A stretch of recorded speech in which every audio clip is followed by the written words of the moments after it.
Hello guys! Hello, this is for Scorpio. Scorpio, welcome dito sa aking channel, Kapalaran 888. Welcome.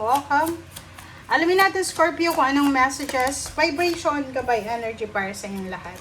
So yung first card mo dito, this is from Spiritual Helpers message, is Ancestral Healing, Eagle. So dito sinasabi ng barahan na your ancestors are holding space for you to heal your past. So may mga past financial issues ka sa buhay, Scorpio. Like yung iba sa inyo, natatakot kayo na mawala ng pera, mawala ng trabaho, malugi, magtiwala, makipag-partner, makipag-collaborate, parang ganun. So, this one, sinasabi ng bara sa'yo na you will have the healing. Kumbaga, magkakaroon ng recovery and healing, lalo na sa financial mong mindset. Okay?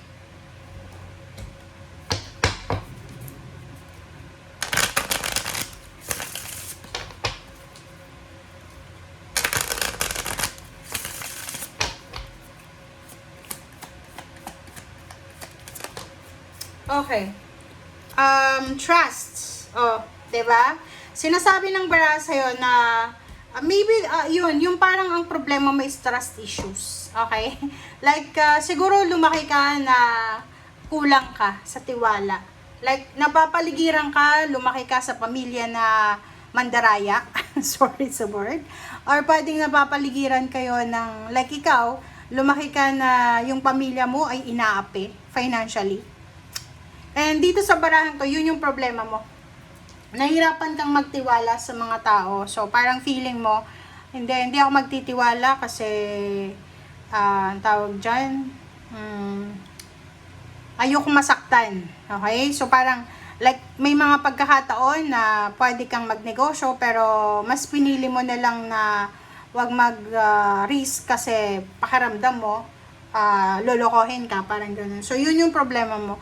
So, this month daw ng April, sinasabi na the universe and your ancestors, they are parang giving you healing para sa kung ano man na problema mo na yan sa finances. Okay.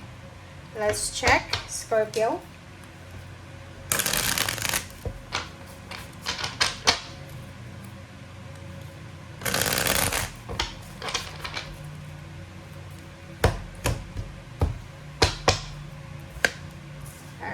So, Three of Wands, Eight of Swords, Five of Wands, Ten of Swords, and then Six of Pentacles. I hope na nakikita nyo guys. Okay. There's a Hermit here.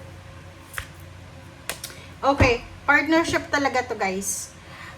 Pwedeng mag-asawa, pwedeng ikaw mismo, hindi mo pinagkakatiwala yung pera mo sa asawa mo or sa partner mo, parang ganun.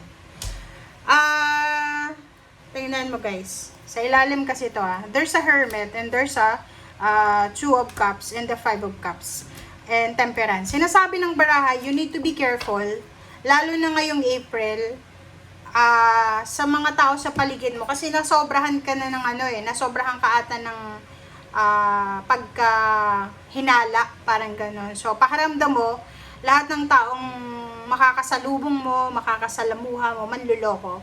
So, pwedeng ilang beses ka nang nanakawan, in-scam, parang gano'n, which is understandable yon kung bakit ganyan yung pakiramdam mo.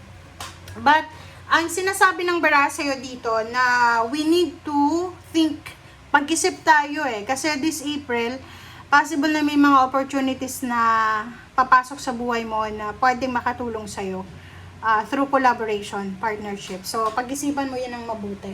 Okay? Okay, you're waiting. Mayroon dito na Scorpio na you're waiting for parang way out. Pwedeng nag-aantay ka ng visa, ng passport, ng flight mo. Pwedeng papuntang ibang bansa or pauwi ng Pilipinas. But, nakikita ko yung Five of Wands. Maybe, you are located ngayon sa mga country na nag-aaway, may gulo. So, there's possibility na parang, eto ka, pahigaman nga sa comment section.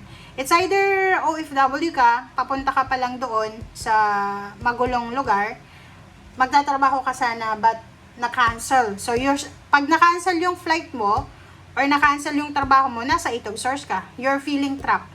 'Di ba? So, nakikita ko sa'yo dito na, medyo malungkot ka sa usaping pera kasi you're expecting some cash or lump sum, pero pwedeng hindi siya dumating. Pero kung makikita mo dito sa barahang to, wag ka dong masyadong mag-alala. It's because, ano man yung canceled, ano man yung na-delay, sa first week of April, matutuloy din yan by the end of April or May or 6 months or 10 months. And sinasabi ng barahan na huwag kang mag-alala kasi there are some na mga tao sa paligid mo na you are supported, diba? They are your support system. Halimbawa, kailangan mo ng tao na magpapautang sa'yo, there's someone here na willing siyang magpautang sa'yo.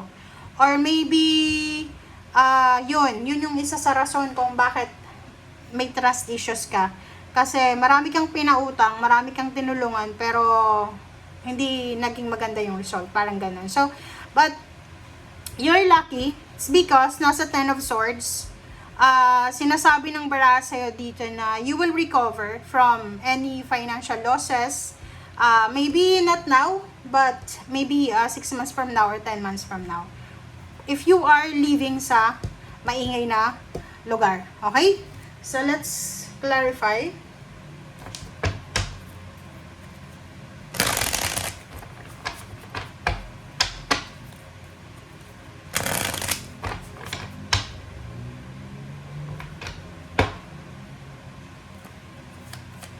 Okay, 3 of Wands. Reverse. Okay. So, nasa the moon yung reverse. Reverse yung the moon sa 8 of Swords. So, sinasabi ng barahan na huwag kang matatakot. Okay? Huwag kang matatakot sa kung ano man na sitwasyon meron ka. So, lumaban ka. You need to fight for it. You need to fight for your dreams. If ever man na may mga cancellation, merong mga hang-ups, delays, you need to be patient. Okay? 5 of Wands.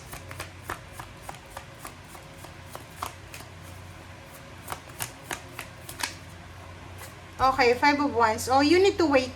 Yun yung sabi ng baraha sa'yo. Ano man yung situation mo ngayon, ngayong April, kailangan mo maghintay. Napaka-importante sa'yo na maghintay. Okay, 10 of Swords.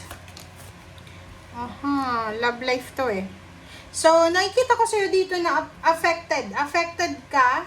Affected yung decision making mo sa finances because of your love life. Ay, comment nga sa comment section, bakit ganun? Alam nyo guys, parang nakikita ko sa'yo dito na yung financial mong pamumuhay, yun, apektado yung yung love life. Siguro naloko ka sa love life and even sa finances, apektado. Kasi feeling mo, lahat ng tao manluloko. Okay? So, 6 of Pentacles, diba? Sinasabi sa'yo ng baraha, huwag kang mag-alala. Huwag kang mag-alala, huwag kang magpapanik. Kasi there's so much money coming para sa'yo. There's a financial help coming. Okay? Maybe a new contract. There's so much reasons na magsasaya ka financially. By the end of April, or nasa iyo yan eh. 'Di ba? Sabi nga ng baraha, kung talagang gusto mo, magtiwala ka. Kasi pag hindi ka nagtiwala, pag hindi ka nag-take ng risk, walang mangyayari. Kasi, alam nyo kahit nga love life, parang sugal lang siya eh. 'Di ba? Pag hindi ka nagsumugal sa love life, walang mangyayari. Same din sa negosyo, trabaho, parang gano'n, yung pag-abroad, pagiging OFW. Sugal din yan eh. 'Di ba? So, ang importante sa'yo ngayon is trust. Kailangan alisin natin yung palaging nangihinala tayo. Ipanatag mo yung kalooban mo. And siguro mag-pray ka. Mag-pray ka bago ka makipag-deal sa isang tao financially. Bago mo pirmahan kung ano man na kontrata.